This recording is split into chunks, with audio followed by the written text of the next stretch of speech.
అందరికీ నమస్కారం. నేను Harish Rangoji. Welcome to crime India TV.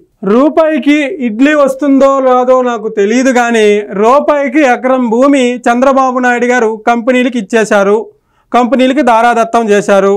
Andhra Pradesh రాష్ట్రాన్ని అమ్మేస్తున్నాడు. ఆంధ్రప్రదేశ్ రాష్ట్రంలో ఉన్నటువంటి భూములని నాశనం చేసేస్తున్నాడు. ఇష్టానుసారం కంపెనీలు తెచ్చేస్తున్నాడు. ఇష్టానుసారం విదేశీ వాళ్ళతో పెట్టుబడులు తెచ్చేస్తున్నాడు. ఇష్టానుసారం ఉద్యోగాలు ఇచ్చేస్తున్నాడు. ఇష్టానుసారం నిరుద్యోగ యువతకి అండగా నిలబడుతున్నాడు అని జగన్మోహన్ రెడ్డి గారి ఆవేదన. ఒకసారి చూద్దాం. ఇడ్లీ వస్తుందో రాదో నాకు తెలియదు కానీ ఊరు పేరు లేని కంపెనీలకు 3,000 కోట్ల రూపాయలు మాత్రం డబ్బులు దోచిపెట్టి నాకింత నీకింత అని పంచుకునే కార్యక్రమం జరుగుతా ఉంది. ఇప్పుడు చెప్పిందే అంటే జగన్మోహన్ రెడ్డి గారి యొక్క ఆలోచన శక్తి, జగన్మోహన్ రెడ్డి గారి యొక్క విజన్ ఎలా ఉంది అంటే, మా దగ్గర ఉన్న భూములను మేమే దాచుకుంటాం, అవసరమైతే గవర్నమెంట్ కు సంబంధించిన ఆస్తులు కానీ, గవర్నమెంట్ కి సంబంధించినటువంటి ఇన్ఫ్రాస్ట్రక్చర్స్ కానీ, గవర్నమెంట్ కి సంబంధించినటువంటి బిల్డింగ్స్ కానీ, ఇవన్నిటికంటే మా రాష్ట్రాన్ని కానీ అవసరమైతే వేరే దేశానికి కానీ వేరే రాష్ట్రానికి కానీ అమ్ముకుంటాం మేమే. కానీ మీరు వేరే కంపెనీలు తాకండి, వేరే పెట్టుబడులు తీసుకురాకండి, ఆంధ్రప్రదేశ్లో ఉన్నటువంటి విద్యార్థులకు కానీ నిరుద్యోగులకు కానీ ఉపాధి కల్పించకండి అనే సెన్స్లో జగన్మోహన్ రెడ్డి గారి విజను ఉంది అని ప్రజలు మాట్లాడుకుంటున్నారు. ఓకే, ఇది మాట్లాడారు కదా. ఇప్పుడు విద్యార్థుల యొక్క ఆలోచన, సగటు వ్యక్తి యొక్క ఆలోచన శక్తి ఎలా ఉందో, ఆలోచన పరిజ్ఞానం ఎలా ఉందో ఒక్కసారి చూద్దాం. 21 acres ల్యాండ్ ఇచ్చారు కాబట్టి వాళ్ళు 1,500 crores ఇన్వెస్ట్ చేసి ఇన్ఫ్రాస్ట్రక్చర్ డెవలప్మెంట్ చేస్తే 12,000 మందికి ఉద్యోగం అంటే చిన్న మాట కాదు కదా. వైజాగ్ లాంటి ప్లేస్లో 12,000 మందికి జాబ్ ఆపర్చునిటీ అనేది చాలా పెద్ద అవకాశం వైజాగ్ ప్రజలకి. రూపాయికి ఇడ్లీ వస్తుందో రాదో నాకు తెలియదు కానీ ఊరు పేరు లేని కంపెనీలకు 3,000 కోట్ల రూపాయలు మాత్రం ఇప్పుడు తల ఎక్కడ పెట్టుకుందాం చెప్పు. 12,000 ఉద్యోగాలు. ఇప్పుడు ఆ 3,000 ఎకరాలు 4,000 ఎకరాలు నువ్వు అనుకున్న ఎకరాలు ప్రైవేట్ కంపెనీలకి రూపాయికి ఇచ్చారో 2 రూపాయలకి ఇచ్చారో ఫ్రీగా ఇచ్చారు అనుకో, యువత బాగుపడుతుంది, నిరుద్యోగులకు ఉద్యోగాలు వస్తున్నాయి. ఇప్పుడున్నటువంటి కాంపిటీషన్ వల్ల, ఇప్పుడున్నటువంటి పోటీ ప్రపంచం వల్ల గవర్నమెంట్ ఉద్యోగాలు అందరికి ఇచ్చే పరిస్థితి లేవు.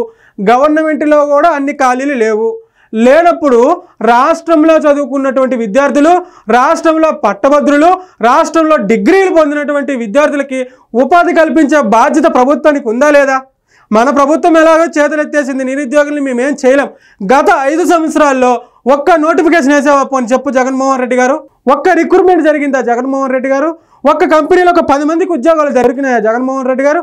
మనం గత 5 సంవత్సరాల్లో లిక్కర్ స్కాము, ఇసుక స్కాము, భూదందాలు, ఇవి అవి అన్నిటితో మనం బిజీగా ఉండి రాష్ట్రంలో ఉన్నటువంటి విద్యార్థులని, డిగ్రీ చదువుకునే వాళ్ళని వదిలేసి మీరు పక్క రాష్ట్రంకి వెళ్ళి బతకండి రా బాబు అనే సెన్స్లో వదిలేస్తే, ఇప్పుడున్నటువంటి కూటమి ప్రభుత్వం, ఇప్పుడున్నటువంటి పవన్ కళ్యాణ్ గారు, ఇప్పుడున్నటువంటి లోకేష్ గారు, ఇప్పుడున్నటువంటి చంద్రబాబు నాయుడు గారు కష్టపడి కంపెనీలు తెచ్చి ఆంధ్రప్రదేశ్లో అమరావతిలో కానీ, వైజాగ్లో కానీ, కాకినాడలో కానీ, విజయనగరంలో కానీ, విజయవాడలో కానీ ఎక్కడ వీలుంటే అక్కడ కంపెనీలు పెట్టండి, ఎక్కడ వీలుంటే అక్కడ మీరు ప్లేస్ చూసుకోండి, మేము దానికి మీకు ఇస్తామని చెప్పేసి ఇప్పుడు వచ్చినటువంటి కంపెనీలకు భరోసా కల్పించి నిరుద్యోగులకు ఉపాధి కల్పిస్తుంటే అది మీకు కడుపుమంట, అది మీకు నచ్చట్లేదు. ఎందుకంటే కూటమి ప్రభుత్వానికి మంచి పేరు వచ్చేస్తుంది అని ప్రజలు అడుగుతున్నారు.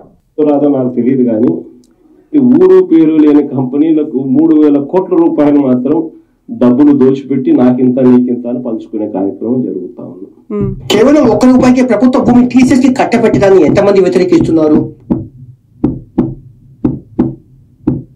రూపాయికి ఇడ్లీ వస్తుందో రాదో నాకు తెలియదు కానీ ఊరు పేరు లేని కంపెనీలకు 3,000 కోట్ల రూపాయలు మాత్రం డబ్బులు దోచిపెట్టి నాకింత నీకింత అని పంచుకునే కార్యక్రమం. ఇప్పుడు విద్యార్థులు చెప్తారు, చదివి డబ్బులు అంత ఖర్చు పెట్టే కన్నా ఒక్క ప్లేస్మెంట్ కూడా రాకుండా చాలా మంది ఫేస్ చేస్తున్నారు కదా.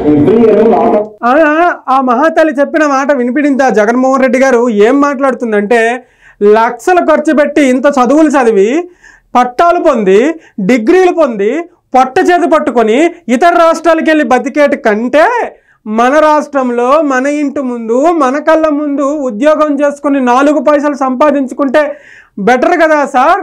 చంద్రబాబు నాయుడు గారు చేసినటువంటి మహత్తర కార్యక్రమంలో మాకు ఎలాంటి అభ్యంతరం లేదు, చాలా మంచి పని చేశారని సాటి విద్యార్థిని చెప్తున్న మాట.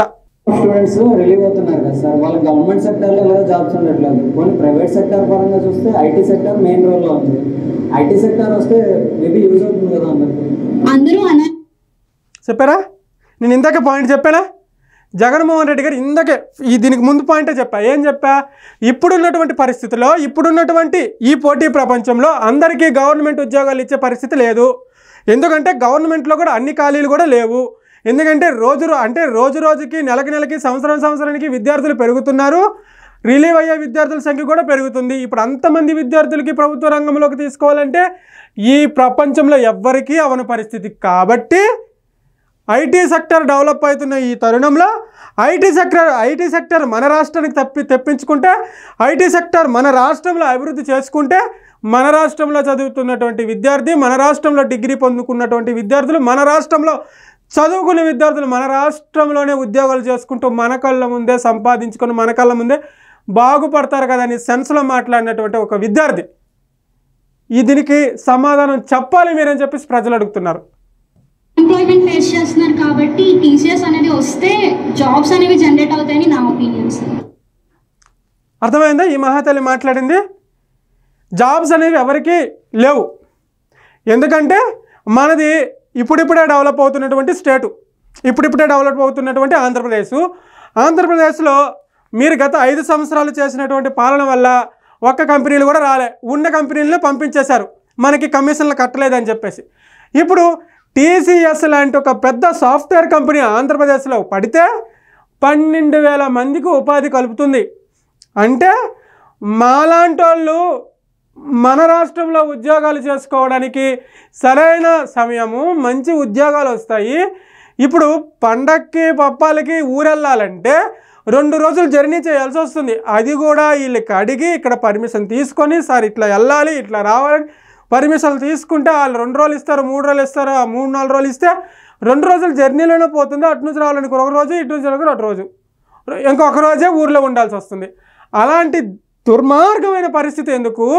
మన ఆంధ్రప్రదేశ్లోని టీసీఎస్ లాంటి కంపెనీలు ఒక 4-5 కంపెనీలు వస్తే మీ మళ్ళీ టీసీఎస్ లాంటి కంపెనీల్లో జాయిన్ అయ్యి అక్కడే ఉద్యోగాలు చేసుకొని అక్కడే సంపాదించుకొని ఊరెళ్ళాలంటే గంట, రావాలంటే గంట టైంలో ఉంటాం కదా అనే సెన్స్లో ఈ విద్యార్థిని మాట్లాడుతున్నటువంటి మాట. టీసీఎస్ లాంటి కంపెనీలు వస్తాయి కదా అని చెప్పేసి తల్లి చెప్తుంది. అంటే ఇది కూడా మనకి నచ్చదు అని ప్రజలు అడుగుతున్నారు. దీనికి సమాధానం ఏం చెప్తారో మీరే చెప్పాలి.